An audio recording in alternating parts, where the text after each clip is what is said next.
We are ready for section 7, postmodernism.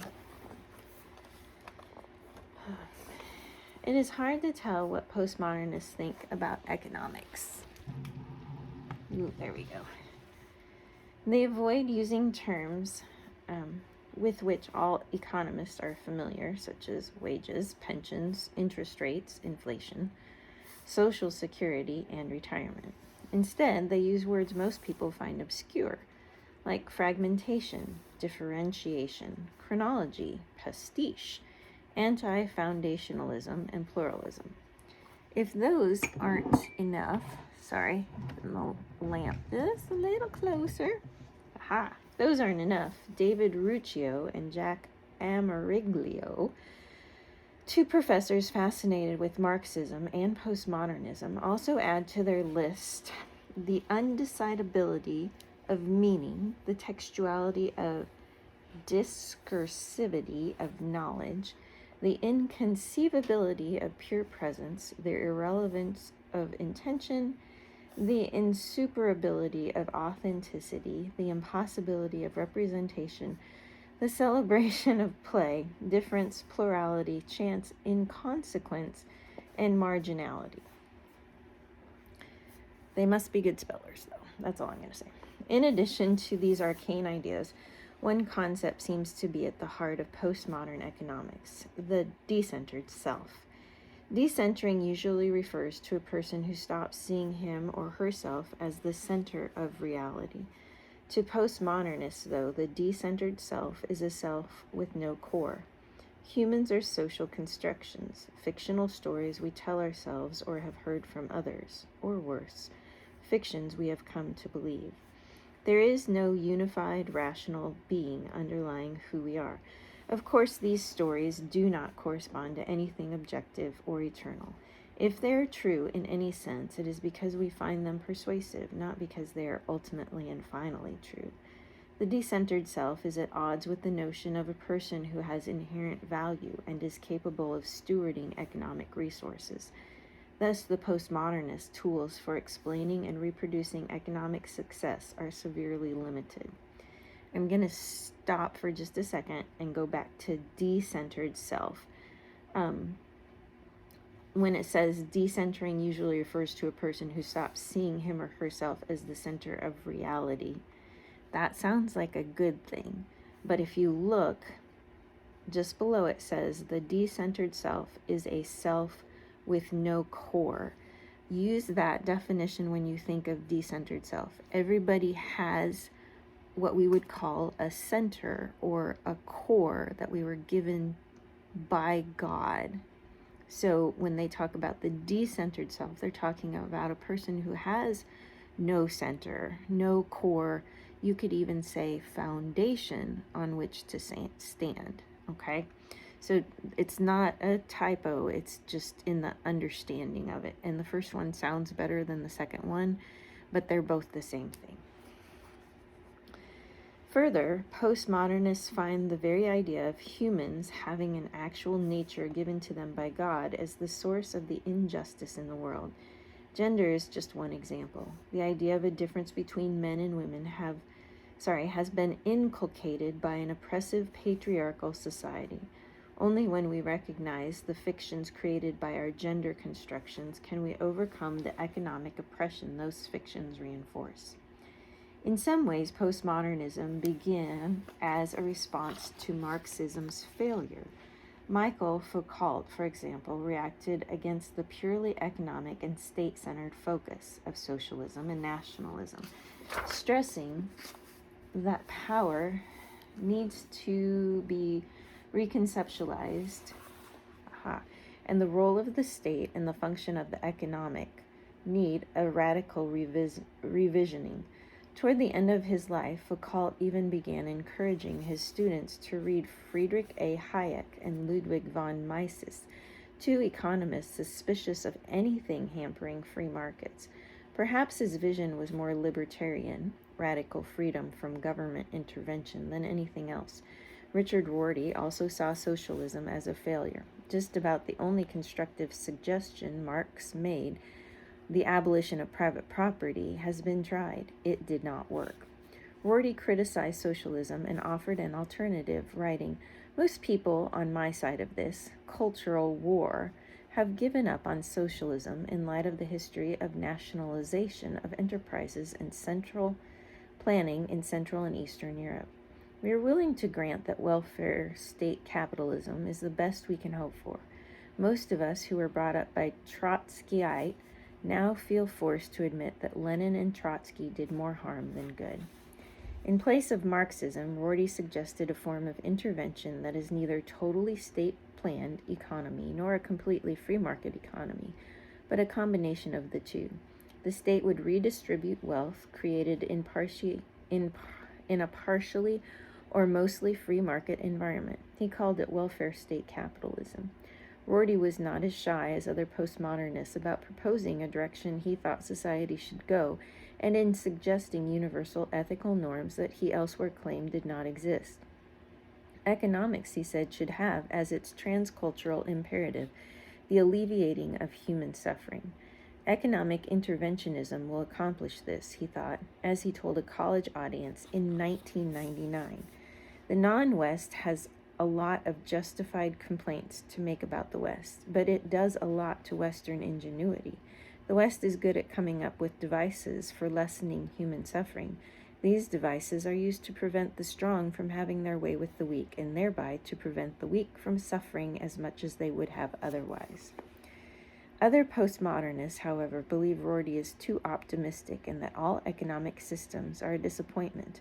Ian Grant writes, "If the tools of the past Marxism, the Enlightenment project, market liberalism, and so on, have been tried and found wanting, then, as Jean-Francois Lyotard suggested, experiment is demanded.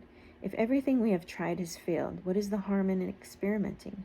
Maybe by chance we will invent some new economic idea that will better serve people." Even Ruccio and Ameriglio try to limit their readers' expectations. We don't envision, or for that matter seek to promote, a separate postmodern economic theory. In fact, they are hesitant to argue that postmodernism shows the way forward, and are content with conversations and encounters rather than a new economic home. When one starts with the denial of the truth of human nature, even of the self, as postmodernism does, it is hard to arrive at anything approximating an economic viewpoint, or any other type of viewpoint for that matter. And without any true access to reality, developing a system of economic exchange based on trust is simply impossible. New Spirituality, Section 8. New spirituality focuses on tapping into the higher consciousness. Consciousness, new spiritualists believe, is what is really real. It makes the universe operate efficiently and effectively. If we can tap into it, then we can transform human society. Michael Bernard Beckwith says, "There is a lie that acts like a virus within the mind of humanity, and that lie is, there's not enough good to go around. There's lack and there's limitation, and there's just not enough. And that lie has people living in fear, greed, and stinginess. And those thoughts of fear, greed, and stinginess and lack become their experience. So the world has taken a nightmare pill. The truth is that there's more than enough to go around. There's more than enough creative ideas. There's more than enough power. There's more than enough love. There's more than enough joy. All of this begins to come through a mind that is aware of its own infinite nature. The universe wants life and abundance. New spiritualists say it wants to evolve, and since abundance is immaterial, of the spirit, the way to make it come to you is to act as if you have it. Eckhart Tolle put it this way: you don't have it? Just act as if you had it, and it will come. Then soon after you start giving, you will start receiving. You cannot receive what you don't give. Outflow determines inflow. This may sound like an odd way to approach economics, but to new spiritualists, what actually exists in the immaterial world, not the material, and any economic system failing to take this into account will be inadequate. Marilyn Ferguson claimed both capitalism and socialism as we know them pivot on material values. They are inadequate philosophies for a transformed society.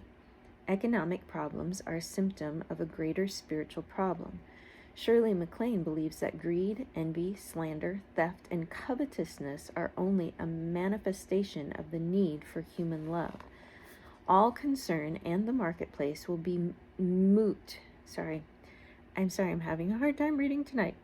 All concern with the marketplace will be moot in the coming transformed new age. And that moot is kind of like mute, M-U-T-E. It will be of non-consequence.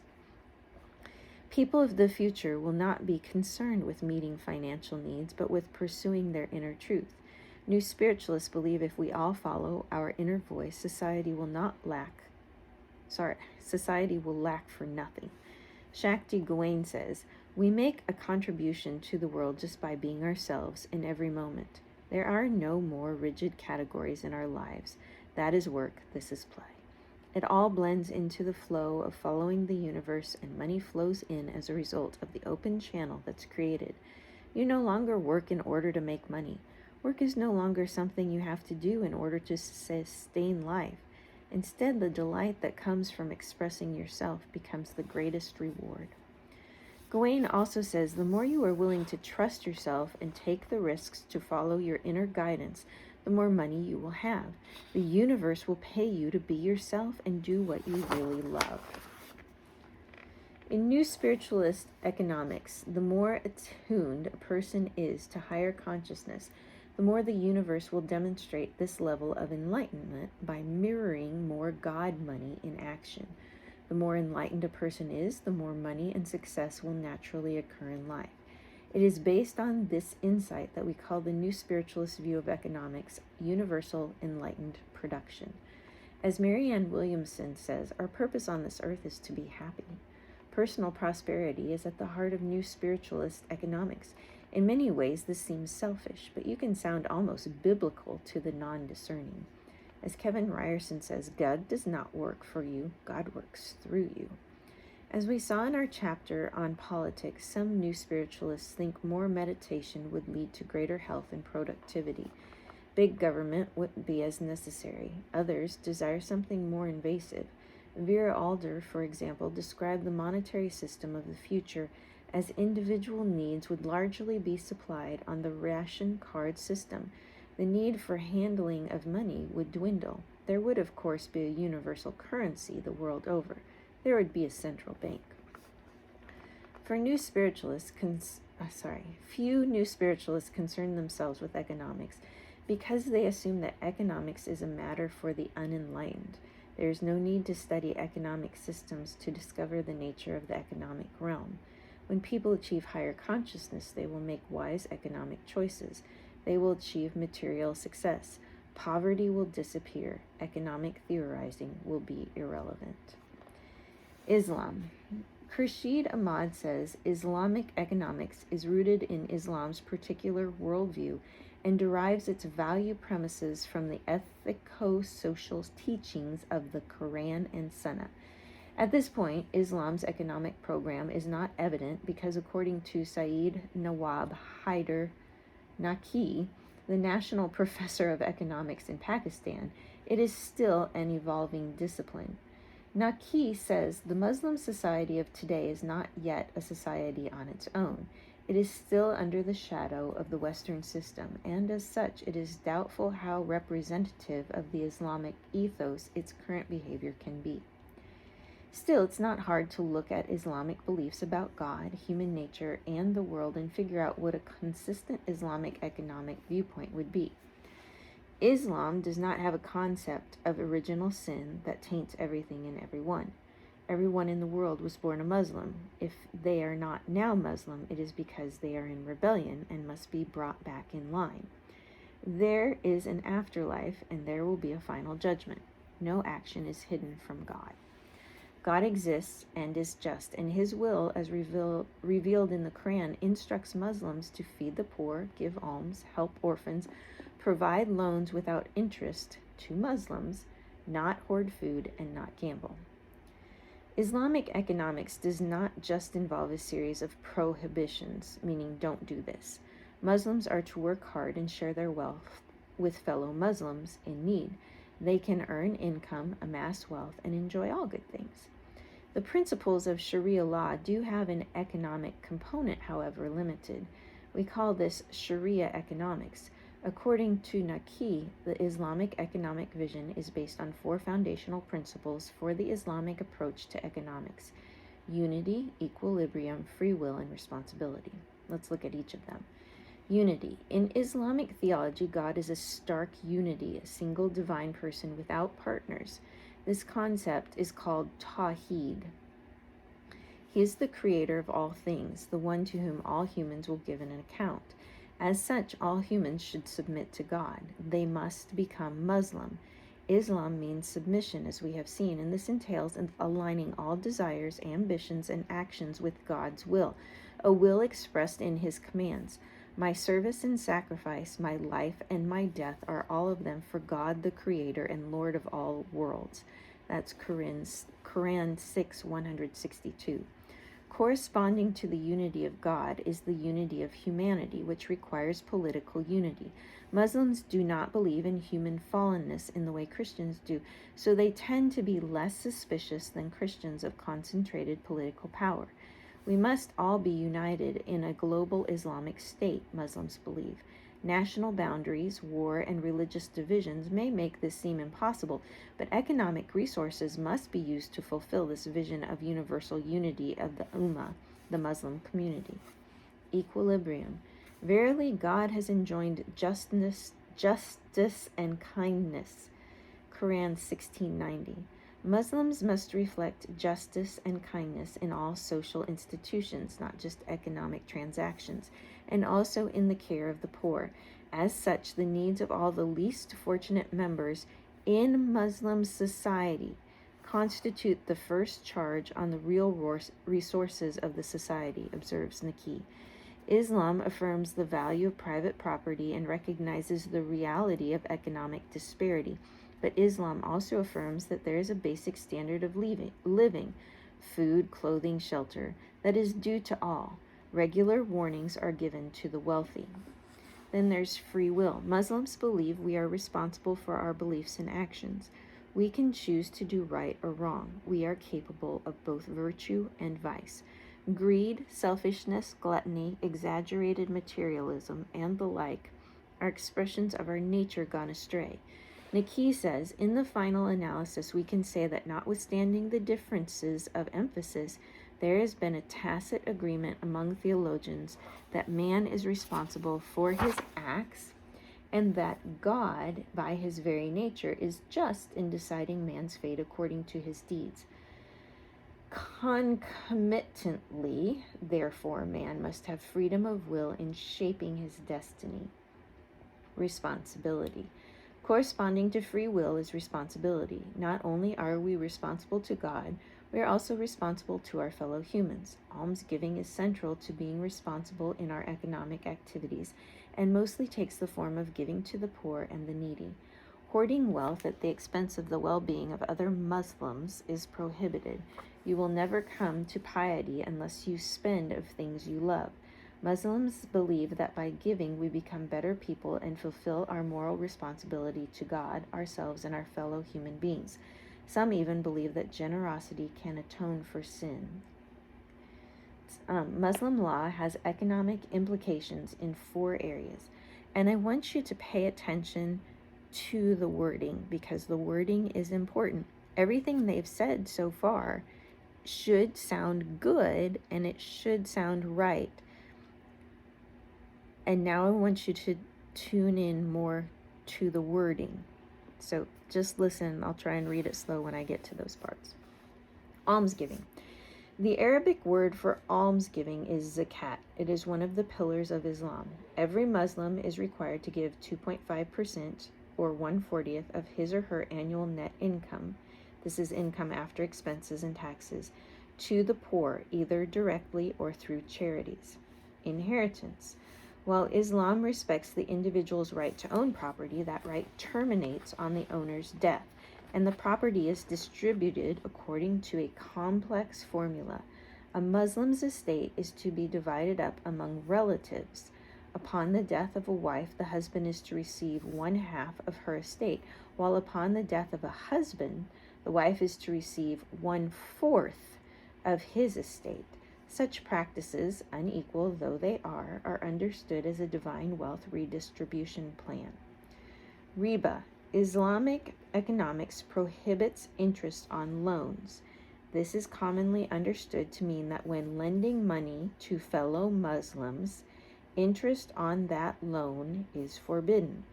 But some Muslims wonder whether the prohibition pertains to any interest at all, or a usury, a word that means excessive or unfair interest, not simple interest. Nearly all English translations of the Quran translate riba as usury, Naqi observes. Nevertheless, Naqi says some Muslims seek to replace all forms of interest with something they refer to as profit and loss sharing. Unfortunately, as a financial instrument, profit loss sharing is not doing well and may not be able to sustain Islamic economics in the long term. Then jiza. Unbelievers in Muslim communities are called dhimmis. While Jews and Christians are people of the book, they are not Muslim and do not enjoy the same privileges as Muslims. As we have noted in previous chapters, they are taxed at much higher rates unspecified in the Quran. Usually this extra tax, called the jiza, is supposed to be in return for protection and provision as non-Muslim citizens within these communities. However, historically, this has often led to various forms of abuse, including destruction of churches, slavery, seizure of property, dismemberment, torture, and death. While the principles of Islamic economics are set forth by Muslim scholars such as Hamuda Abdullati and Saeed Naqi, current economic practices in Muslim nations don't look anything like the ideal. A small wealthy class rules many Muslim nations, while the masses are extremely poor, observes George Braswell Jr. In some countries, the government collects zakat. Many people resent the zakat and question how the money is used. Islam prohibits usury, yet this prohibition is seldom followed either on an individual or national level. But even if these conditions were fully met, oppression, alienation, terror, expulsion of non-Muslims, and death remains characteristic in almost all Muslim nations. So, it wasn't as clear as I wanted it to be, sorry. But almsgiving, they take care of the Muslims first. So Muslims gives alms for the Muslims, taking care of their own. The inheritance is not equal between men and women, and it is divided up and given to the Muslim family, as you would assume that it would be done. But in the United States, when anyone does not have an inheritor or someone, a relative, then that goes to the state. Riba, or the interest, Muslims cannot charge other Muslims interest, but they can charge Westerners interest, and they have found a way around that within the Muslim country. That's the profit loss sharing. And then jiza is the tax that you pay if you are not a Muslim. So within the Muslim community, the almsgiving, the zakat, and all of their economics are pointed at the Muslims only. Those who have chosen to identify themselves as Muslims, which is why being a Muslim, or the idea that everyone is born a Muslim, is very important. But unless you have openly confessed that you're a Muslim, then you are not a Muslim, and you must be brought back to the faith. So that's just some extra because I didn't think it was as clear. Sorry, just taking more time, aren't I? Let's go on to Christianity. Different Christians hold different views about which economic system most reflects biblical teaching. Some believe the Bible encourages a system of private property and individual responsibility. You'll see that in Isaiah, Jeremiah, Acts, and Ephesians. Others support a socialist economy. Still others, called liberation theologians, believe the Bible teaches a form of Marxism they believe will usher in the kingdom of God. All seem to agree on one thing. Ultimately, God owns it all and expects us to take care of it and increase its value. This is called biblical stewardship. No economic system can save us or usher in the kingdom of God. Still, the Bible presents many clear principles that have specific economic implications. Better a little wealth with righteousness than great revenues with injustice. That's in Proverbs.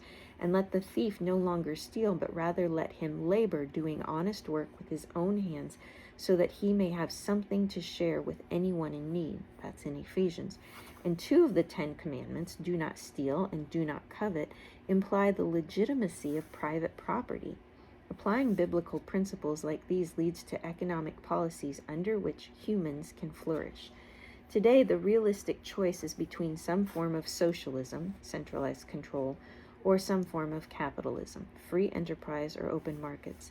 Neither economic system exists in its purest form. In other words, neither one of them is perfect.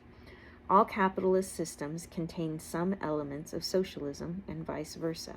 Some Christians see television evangelists traveling on private jets and living in mansions while poor people struggle, and they view socialism as the antidote to such hypocrisy. Others look at the principles of stewardship and hard work and prefer capitalism. We must be clear, this is not a decision about whether or not to be just and compassionate, but rather about how to best be just and compassionate.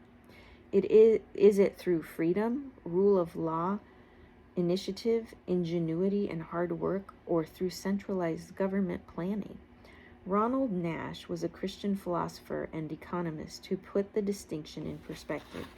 He said one dominant feature of capitalism is economic freedom, the right of the people to exchange things voluntarily, free from force, fraud, and theft. Capitalism is more than this, of course, but its concerns with free exchange is obvious. Socialism, on the other hand, seeks to replace the freedom of the market with a group of central planners who exercise control over essential market functions. As we've seen in the preceding chapters, socialism has produced miserable results, even if we set aside the moral problem of such massive and widespread coercion. Robert Schaeffer says no intellectually honest person today can deny that the history of socialism is a sorry tale of economic failure and crimes against humanity. Additionally, when viewed through the lenses of justice and compassion, the evidence demonstrates the advantage of capitalism over socialism. In terms of justice, socialism violates all 5 of the generally agreed upon principles outlined earlier. In terms of compassion, even secularists like Marvin Zimmerman admit, I contend that the evidence supports the view that democratic capitalism is more productive of human good than democratic socialism. Christians who believe socialism, or even communism, is more desirable than capitalism must trust that centralized planning will more justly distribute scarce resources despite all the evidence against that proposition. It's the Christian thing to do, they say. After all, the early Christians sold their belongings and held all things in common. This is in Acts 2. However, Christian socialists fail to consider that Acts 2 describes Christians eating with others in their homes, and Acts 5 assumes that Christians are free to own and sell property. The Bible respects private property and at the same time promotes the virtues of sharing and giving. Of course, we must have a proper definition of capitalism, a word with a problematic history, to make sense of all this. We think Rodney Stark's definition is sound. Capitalism is an economic system wherein privately owned, relatively well-organized, and stable firms pursue complex commercial activities within a relatively free, unregulated market, taking a systematic long-term approach to investing and reinvesting wealth, directly or indirectly, in production activities involving a hired workforce and guided by anticipated and actual returns. Stark argues that capitalism centers around property rights, free markets, free labor, cash credit management, and an ethic that looks upon work as a virtue, not a vice. He maintains that these virtues can be traced directly to Christian influence. With this background, let's look at how biblical principles and a proper understanding of capitalism converge. Biblical stewardship. We are accountable to God for how we use property and how we steward it. E. Calvin Beisner says, biblical stewardship views God as owner of all things, Psalm 24, and man, individually and collectively, as his steward. Every person is accountable to God for the use of whatever he has. Genesis 1 and 2. Every person's responsibility as a steward is to maximize the owner's return on his investment by using it to serve others, Matthew 25. Private property. Those Christians who believe socialism is more just and compassionate than capitalism say public ownership of property does away with greed and envy. This way of thinking, though, is incompatible with biblical teachings. Irving E. Howard says the commandment, "Thou shalt not steal," is the clearest declaration of the right to private property in the Old Testament. Both the Old and New Testaments teach about private property and good stewardship of property. Beisner asked the pointed question, why does Scripture require restitution, including multiple restitution in cases of theft, even if paying the restitution requires selling oneself into slavery in Exodus 22? Ownership of property is a God-given right, and stewardship is a God-given responsibility. Work. Our right to own property stems from our duty to work. After God sent Adam and Eve away from the Garden of Eden, he decreed a lifetime of hard work. However, work was a part of God's commands before the fall, and God still mercifully allows the acquiring of property and ideas as a reward of hard work. The very existence of private property encourages diligence and fruitfulness. Lazy hands make a man poor, but diligent hands bring wealth, Proverbs 10. The Apostle Paul taught the relationship between work and property when he said, "Even when we were with you, we gave you this rule: if a man will not work, he shall not eat." 2 Thessalonians 3. Hard work is the difference between those who are talented and those whose talents produce high performance. Trust. Scripture puts a high priority on truth. Don't lie, don't cheat, and do unto others as you would have them do to you. When people live by these principles, they trust one another more. This sort of trust leads to a thriving nation and drastically lowers what economists call transaction costs. Using data from the World Value Survey, researchers found a strong correlation between a nation's level of trust and their economic growth, civic participation, quality of government service, infant survival rate, educational achievement, tax compliance, and efficient administration of laws. Corruption was significantly lower in these countries as well. It's the responsibility of each one of us to generate trust. According to Michael Lewis's account of the financial crisis in the early 21st century, the country of Greece suffers from a high rate of people who cheat on their taxes and try to take a large share of government benefits. This systemic corruption has had a contagious effect on people, incentivizing them to not follow the rules. Competition. The Bible instructs employers to pay well those who work hard, because the lazy tend to become or remain poor, Proverbs 10, 14, and 21. Workers have an incentive to produce at a high level, which is the basis of what we call economic competition. Although it sounds paradoxical, competition in the context of rule of law leads to cooperation in a well-functioning capitalist society. This phenomenon is called the principle of comparative advantage, which says that individuals in a free market economy can produce valuable goods or services by specializing in an area where there is the least absolute disadvantage. In other words, focusing on producing goods or services through cooperation benefits society as a whole.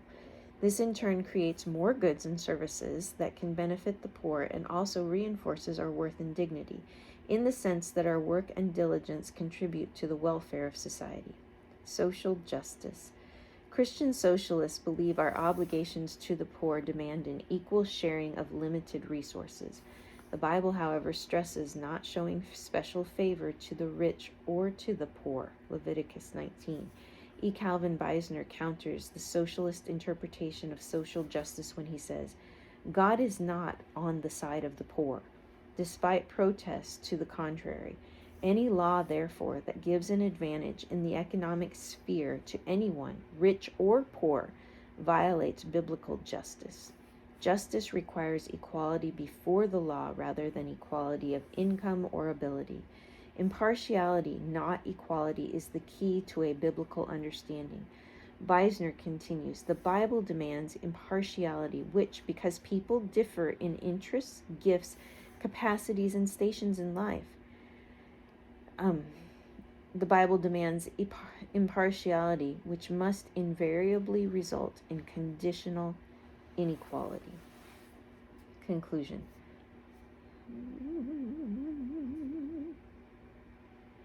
Bible demands impartiality, which must, because people differ in interests, gifts, capacities, and stations in life, must invariably result in conditional inequality. Big words. Conclusion. When we examine the biblical principles of economics in light of the other competing worldviews we're considering, several conclusions spring readily to mind. We should all work hard to produce abundance. Work is a virtue, not a vice. We should support the rule of law so people can have freedom to come up with ideas and turn them into economic benefit for themselves and others.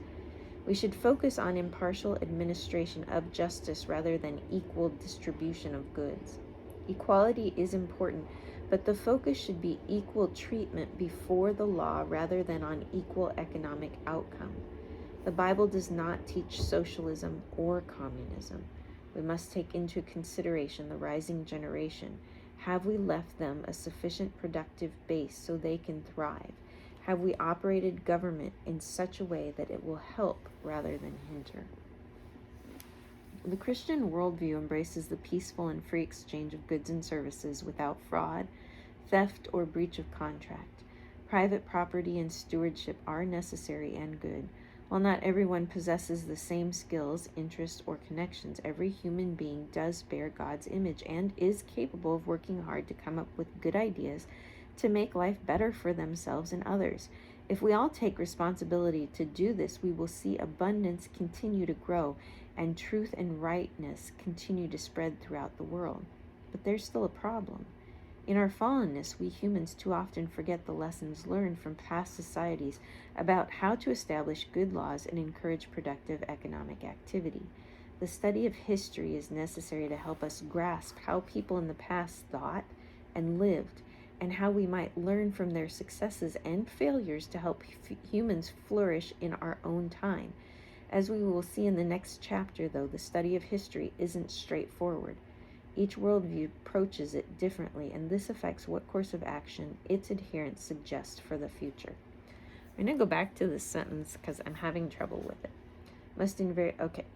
The Bible, it's right before the conclusion. The Bible demands impartiality, which, because people differ in interests, gifts, capacities, and stations in life, those must invariably result in conditional inequality. Oh, the Bible demands impartiality because people differ, and because people differ, that leads to a conditional inequality. So the Bible demands impartiality. Okay, got it. Sorry, just had to read it again. All right. I know you won't read this until like April probably, but it is the night before Christmas Eve, so I hope you all have a Merry Christmas. And actually, you can look towards December and April, and in December of 2022, you all will be juniors. Imagine that.